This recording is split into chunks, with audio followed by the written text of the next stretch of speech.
We had a caller, Amanda from Minneapolis, who unfortunately didn't stay on.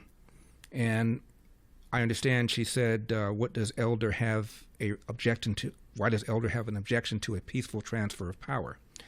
I don't think you understood my point. Maybe I didn't explain it well enough. My point is, if these Democrats were sincere in referring to Donald Trump as the next Hitler, why in the world would you transfer power to somebody whom you described as a fascist and a Nazi? Why would you do that? Unless you weren't sincere. If you really believe the country under Donald Trump is no longer going to be a democracy, no longer going to be a republic, that he won't abide by the Constitution, it seems to me you have a moral obligation to refuse to give him power. Unless, of course, he obtained the power democratically through the nominating procedure that, by the way, his opponent, Kamala Harris, did not.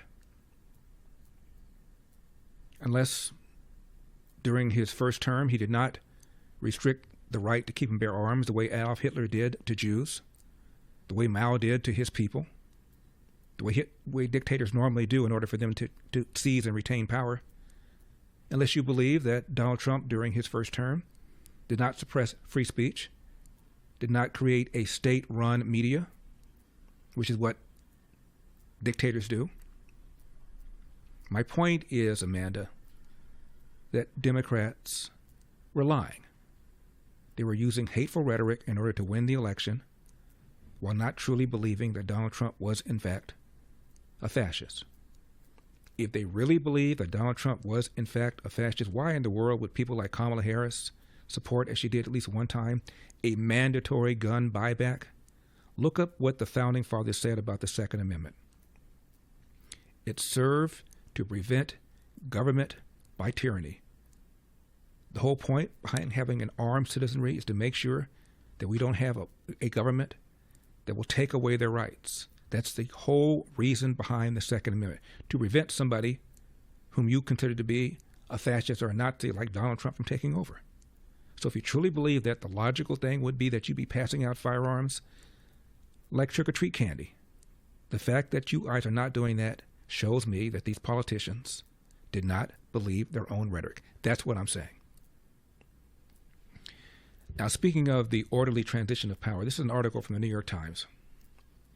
Headline, Obama's Last Days, Aiding Trump Transition but Erecting Policy Roadblocks.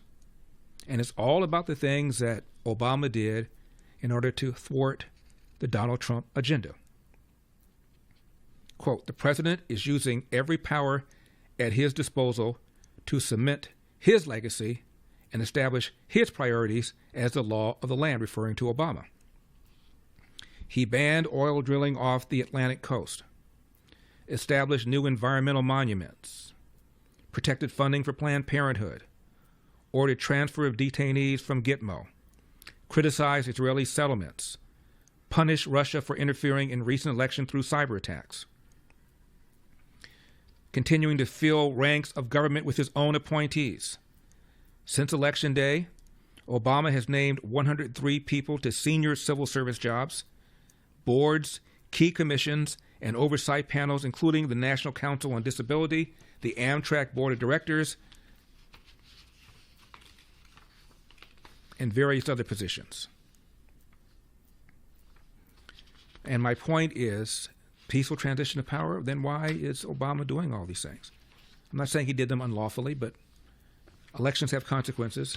And here you have Obama doing everything he can to install his own people to stop the Donald Trump agenda. That is what we refer to as the deep state.